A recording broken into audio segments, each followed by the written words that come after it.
अस्सलाम वालेकुम my YouTube family, welcome back to my YouTube channel. क्या हाल चाल है? उम्मीद करती हूँ कि आप सब खैरियत से होंगे। अल्लाह ताला आप सबको सेहतयाबी तंदुरुस्ती अता फरमाए, अपने हिफ्ज़ व अमान में रखे। मैं मिसेस तैयब हाजिर हूँ एक न्यू वीडियो न्यू रेसिपी के साथ। आज की रेसिपी है करेले प्याज।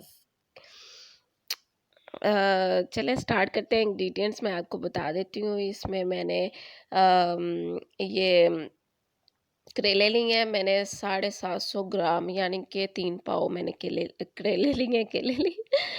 और प्याज जो है ना, मैंने आधा किलो प्याज लिए हैं, आधा किलो से थोड़े से कम है, ठीक है। 2 बड़े साइज़ के बिग साइज़ के मैंने टमाटर लिए हैं, 3 हरी मिर्चें ली हैं और लहसुन लिया थोड़ा सा, 3 से 4 जवे। और इसमें खुश्क धनिया 1 टेबल स्पून भर के मैंने खुश्क धनिया, ज़ीरा half tea spoon, half tea spoon मैं नमक डालूँगी, हाफ़ टी स्पून मैं इसमें हल्दी डालूँगी और 1 टी स्पून मैं इसमें सुरख मिर्च डालूँगी, ठीक है। अच्छा, इसमें मैं एक चीज़ बताना भूल गई, मैंने अनारदाना भी डाला था, लेकिन वो ना डालते हुए मैंने नोट किया, यानी कि रिकॉर्ड किया, और ना ही इधर मैंने बताया, तो इसलिए मैं आपको पहले ही बता देती हूँ, दिखाया, इसलिए मैं आपको पहले ही बता देती हूँ। अनारदाना मैंने डाला था, उसका जायका बहुत अच्छा आता है। और इधर देखिए प्याज, पहले मैं ये करेले जो है ना, इनको फ्राई कर लूँगी। करेलों को ना मैंने काट के ऊपर से छील के इस शेप के काटे थे, और इनके बीज मैंने निकाल लिए थे। जो नरम बीज थे वो मैंने ही निकाल दी, ठीक है।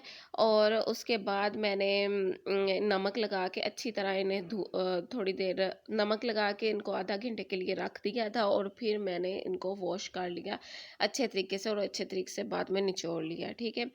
अब मैं ये मैंने करेले अच्छे तरीके से फ्राई कर लिए हैं। इतने फ्राई नहीं करने के जल ही जाएँ, बिल्कुल आपने लाइट ब्राउन से जब हो जाएँ तो आपने उतार लेने हैं।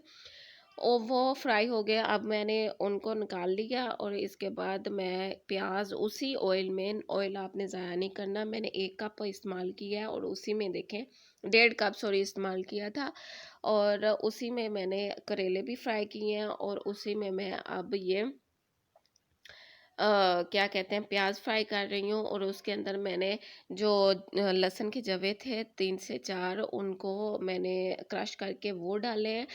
प्याज जो है ना, आपने ज़्यादा ब्राउन नहीं करना, बिल्कुल इसका सिर्फ कलर चेंज करना है, रेड कलर, पिंक कलर से वाइट कलर में आ जाए, तो आपने फिर उसमें लहसुन के पेस्ट डाल देना, और उसके बाद 5 मिनट बाद आपने वो डाल देना है, टमाटर की पेस्ट डाल देनी है, और हरी मिर्ची डाल देंगे, ठीक है। अब ये देखिए कि मैं इसमें सारे स्पाइसेस ऐड कर रही हूँ।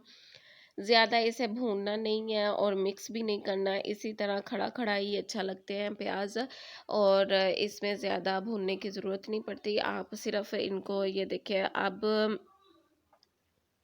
अब ये देखें कि प्याज और जो स्पाइसेस थे वो बिल्कुल इसमें पक चुके हैं। तकरीबन 5 से 10 मिनट तक मैंने इनको पकाया, और उसके बाद ये देखें कि इसमें मैंने ये करेले जो थे वो ऐड कर दिए हैं, और अब इसको मैं दम पे रख दूँगी, ठीक है। तकरीबन बिल्कुल हल्की आंच, दम वाली आंच पे आपने रखने हैं। तकरीबन 10 मिनट के लिए आपने रखना है, और इसमें पानी बिल्कुल नहीं डालना, अगर पानी डालेंगे तो जायका चेंज हो जाएगा। अब ये देखिए कि मैंने वो डाले थे, नमक, मिर्च और हल्दी डाली थी, और अब मैं इस पॉइंट पे ये डाल रही हूँ ज़ीरा और खुश्क धनिया। और कोशिश करें कि खुश्क धनिया जो है ना, घर में लाकर उसे मसल के फिर डाला करें, पाउडर फॉर्म में भी नहीं इतना अच्छा लगता जितना ये दरदरा सा पिसा हुआ लगता है। और मैंने ना अनारदाना डाला था, वो मैं भूल गई हूँ रिकॉर्ड करना। और ये देखिए, असल में मैं कोई शेफ़ वेफ़ तो हूँ नहीं, सिर्फ एक हाउसवाइफ़ हूँ, और जो मुझे मैं घर में आम रूटीन में बनाती हूँ चीज़ें, वही मैं रिकॉर्ड करके आप लोगों के साथ शेयर करती हूँ। अगर कोई गलती हो तो आप मुझे बता सकते हैं, और गाइड कर सकते हैं कि इस तरह नहीं, इस तरह करें। चलें, वीडियो पसंद आए तो लाइक शेयर सब्सक्राइब करना। अल्लाह हाफिज़।